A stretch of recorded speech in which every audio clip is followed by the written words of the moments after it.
Something very, very important. He mentioned how not a single journalist has asked Winston Peters why they haven't opposed the genocide. And while the media might have been failing, our next speaker represents the party that has been asking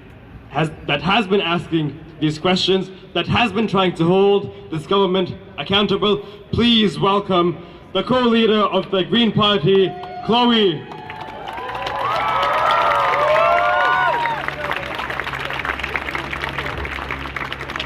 Kia ora te whānau. Firstly, a question for our Prime Minister, Christopher Luxon. What's so hard about all of this? Because apparently it needs to be said. Killing babies is wrong. Killing children is wrong. Killing innocent people after making them refugees in their own land is wrong. Starving people is wrong. Genocide is wrong. We all know what is happening is wrong. So why do governments of colonial powers refuse to act? And worse, if not just complicit, are actively arming this genocide? Well, unfortunately, history gives us a clue. For colonial powers to stand up and to say enough is enough is to admit that blood is on their hands. It is to admit that their foundations are built on sand, bloody sand, bones and bodies.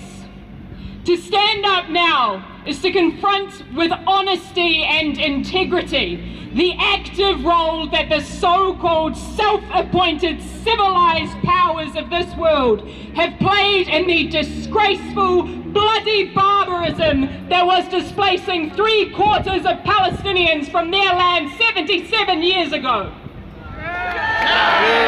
That started colonizing Palestine 110 years ago, and that started colonizing this land 200 years ago. For colonial powers to admit that this is wrong, and even more so their active role in it, means undoing the logic of colonization. It means pulling at the threads that make the fabric of colonization and its best friend, capitalism. But that is what justice looks like. Confronting the hard, unrelenting truth and unraveling that fabric of injustice. Because there is no justice as long as truth is suppressed. But universal truths, like gravity, will always prevail. That is the feeling that each of you here have in your heart right now. The weight that you feel in your heart is pulling you to action. So act, and act with everything that you have got. You do not need to be perfect, but you are needed. We will sanction Israel for its war crimes.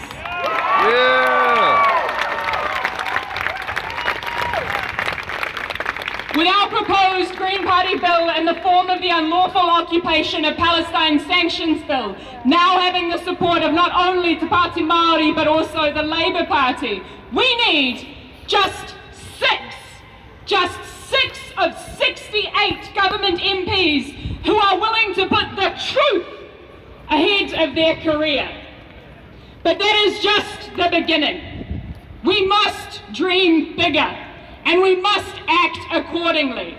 For a free Palestine, for a healed world, for land back, for true justice and lasting peace. Which means regular people like all of you here, who I might add wildly outnumber the members of Parliament in our Parliament right now. Regular people must take your power back. Let me remind you, there is so much that politicians looking to divide us could point to that differentiates the people who are currently in this crowd. But what unifies us is something so much stronger. We are not defined by what we stand against, but what we stand for. That is truth, justice, peace, and love.